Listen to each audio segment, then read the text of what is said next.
Welcome to butterfly findings. இன்னைக்கு எங்கள் வீட்டு குட்டீஸ்க்கு சரவணா ஸ்டோர்ஸ்லேருந்து கொஞ்சம் திங்ஸ் வாங்கிட்டு வந்திருந்தோம். அது என்னென்னு காட்டவா? 4 பொருள் தான் வாங்கினோம். அதுக்கு இந்த கட்டப்பை ஃப்ரீயாக கொடுத்தாங்க. மார்க்கெட் போனால் யூஸ் ஆகும் கட்டப்பை. ஏபிசிடி ஆல்ஃபாபெட் சாட் தான் ஃபஸ்ட்டு எடுத்தேன். இப்போ தான் கொஞ்சம் கொஞ்சம் பேச ஸ்டார்ட் பண்ணியிருக்காரு. ஸோ ஏபிசிடி சொல்லிக் கொடுக்கலான்ட்டு இந்த சாட் வாங்கினேன்.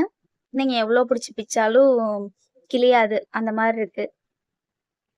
அடுத்து வீட்டோட தாய் நிலைக்கு கட்டிவிட நிலமாலை வாங்கிக்கிட்டோம்.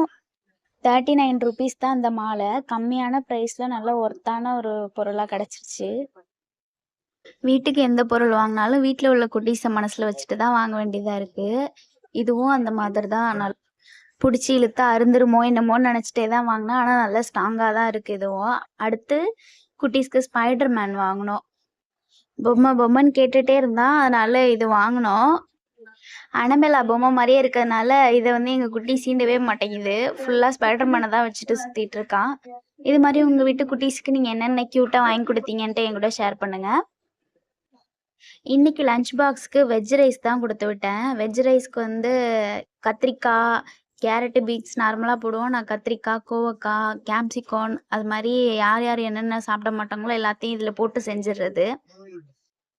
வெஜ் ரைஸ் செஞ்சுட்டு அதுக்கு சைடிஷ்க்கு பொட்டேட்டோ ஃப்ரை பண்ணியிருந்தேன், ஃப்ரெஞ்ச் ஃப்ரைஸ் மாதிரி. ஸ்நாக்ஸ்க்கு பம்கின் சீடு ஃப்ரை பண்ணது.